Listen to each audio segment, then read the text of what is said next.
I wanted to start with sharing why one of my favorite TV shows. When I was a kid, I really enjoyed it, and I'm glad that I was able to bring up today. So hands up if you've seen it. Okay. So what did those guys do? Yeah. So that's what we're gonna do today, and we're gonna discuss a few no-code myths, and we try to find a way either to prove them or to disregard them, and we'll try to make this as fact-based as possible. So let's get started. The first myth that actually I believe Burley brought up when we were discussing no-code is that no-code got invented by vendors, because vendors want to sell more software, and they want to kind of penetrate and get it deployed, and that's why vendors, there is no such thing as a no-code, or it always existed in some way or form, and that's the reason why no-code vendors decided to invent this concept and kind of try to build some good marketing around it. And I wanted to bring a few examples for you guys. So who recognize this UI? Oh, I see some. What is that? So what's Siebel? So Siebel, back in the day, and there are still awful amount of companies that still use Siebel for all sorts of different workflows, right? So for all our partners, it's a great opportunity to replace it. But back in the day was absolutely incredible technology, and this technology had lots of customization capabilities. And people were taking this enterprise technology and extending it to do all sorts of different things, right? But was Siebel a low-code or a no-code platform? It's only code platform. Say it again? No one was using the no-code platform, just the development environment. Yeah, it had lots of, say, business analyst configuration tools, but what it didn't have, it was very monolithic. So you cannot build applications. You can use one platform and kind of extend it, but you didn't have capability to use what we call application economy. You weren't able to kind of break it down and deploy those applications. Now, I brought another tool for you guys. For those of you who is in the industry for a while, you probably recognize this one. What is that? Is it?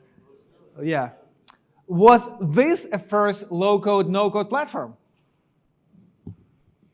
It actually had application economy capability. You were able to build all sorts of different applications using Lotus nodes, but there was one thing that didn't make it a low-code and no-code technology, which is democratization of development, right? So in order to create those applications, you needed to be invited in very special community, and you needed to have a very special skill set. And also, back in that day, the demand for technology was not that high. So that's what we call no-code perfect storm. There are 4 major things that influence creation of no-code platforms. Application economy, ability to create and distribute multiple applications. Some of them can be connected. Some of them can live their life absolutely kind of outside of each other. Think about that as your iPhone or your Android smartphone when you have lots of different applications and you create environment with those applications. Secondly, it's an idea of democratizing the development process. And I love this example. Probably it's a little bit outdated and we use it a few times, but my father, 30 years ago, I was only 7 years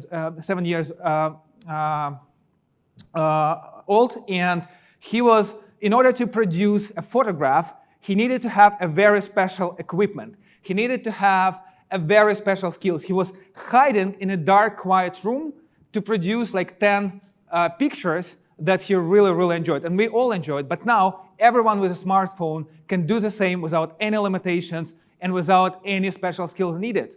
The same approach and the same process is for no-code development. And we see this democratization, the process of democratizing this skill across the enterprise. And there are 2 additional items. Cloud native approach, when you can literally develop those applications and get them deployed immediately.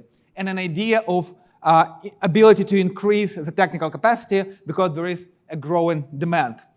So I hope that we take this myth and broke it apart and let's move on with the next one. So the next one is about low-code and no-code difference, right? So this myth is it's based on ideas that low-code and no-code is kind of the same thing. And again, the differentiation has been created because vendors want to somehow differentiate themselves and use that in marketing purposes. Now, let's see a difference between low-code platforms and no-code approach. When we review low-code platforms, majority of capabilities and the toolkit is mostly created to increase productivity of technical people. Make sure that technical people can be more productive and can release more capabilities and applications using this low-code approach, or say rapid application development approach. While no-code takes a little bit different perspective and is focused on a business developer, a no-code developer, a persona that is by default not technical. Someone who doesn't have, I would say, professional development skills. Can be technical, but doesn't have professional development skills. And the primary focus of no-code development is to make it available to a larger population of citizens within a business. So, and if we try to find some proof of that, back in the day, Gartner developed a term, citizen development. It actually initially got connected with an idea of shadowed IT, and even in the term itself, you can see not actively forbidden by IT, right? Now we see that IT and business, and with this no-code motion, it's more about collaboration, not about restriction. But citizen development is a term that is focused on a persona without the professional development skills, without deep technical skill set. If we look at Forrester, Forrester actually is taking it a little bit further, and in the previous year, Forrester released 2 waves when they were making a review of the market. One was low-code platforms for professional development, and another one, low-code platforms for business development.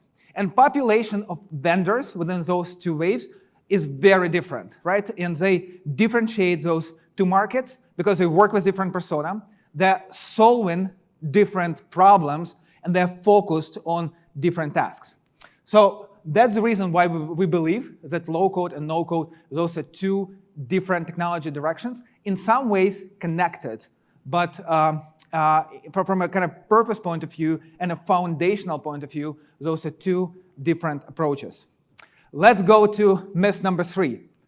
And this myth is focused on an idea that no-code is only good for super simple applications.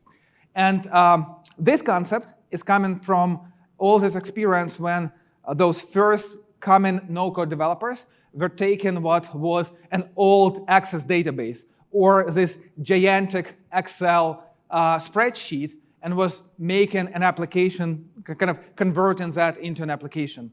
But the technology got evolved, and we see that very complex, very sophisticated processes and workflows can be automated by means of no-code. And the reason being is that the no-code technology doesn't controverse itself to accessing professional development teams. And there are multiple ways how teams can work and can leverage no-code development to deliver value to an enterprise. For simple apps, you can use an approach of business delivery when you take those certified and trained no-code developers and you empower them to create applications for their units. You can go with Center of Excellence delivery when we have a trained set of people within your company that are focused on this no-code development and kind of gaining this expertise and producing that in an organized and orchestrated fashion. And finally, we can have a fusion team delivery, and Oren and Israeli government is a great example when we have inclusion of professional developers in the team specifically to work on the most complex and difficult tasks as one team with a focus on expanding no-code developers, but with some inclusion of professional developers. So the next myth is no code can easily get out of control. This is probably the biggest fear for the market. That, again, it's coming from this concept of shadowed IT, that we cannot give those tools to people that are not professional developers, that don't have needed approach towards security, governance, and all those kind of things. However, right now, if we see all those potential risks related to this approach, we see like completely insecure, not compliant, unreliable. No-code vendors, including Creatio, invest a lot of time and effort and energy into creating all needed capabilities for application lifecycle management, for governance, guardrails, and needed permissions control to make sure that this development is super secure, to make sure that we have AI-assisted development that protects you from making those mistakes and exposing some critical data. More importantly, we also understand that it's not only about technology, it's also about how do you bring your people and your processes together, and that's the reason why we're investing into such projects as no-code playbooks. The next one is that no-code projects follow same approach than traditional software development, right? And we already started to uncover it, and if my clicker will cooperate with me, we will discover some key differentiations in regards to no-code development and the reasons why traditional approach wouldn't work, wouldn't be applicable. So we have a completely new persona, a no-code developer. And this persona needs a different process because by nature, by skill set, by the way of doing work is different from traditional teams and traditional personas. We have reimagined time to market. We call it everyday delivery. And literally, because I'm a stakeholder and I will be sharing my experience of being a stakeholder in a no-code team, but we do have lots of examples from a time when I articulate my need and my requirement to a time when this requirement got deployed, I have literally one day. That's the reason why we're so inspired with the idea of everyday delivery. So this approach requires a different framework, requires a different process. And another way to look at that is the concept of composability and reusability. If you look at five key trends articulated by Gartner in the start of 2022, you will see that composability is a trend number 2, composable enterprise. Because more and more organizations want to invest into elements that can be reused in that organization. They don't want to spin wheels. They don't want to invest into something that will not last for a long time.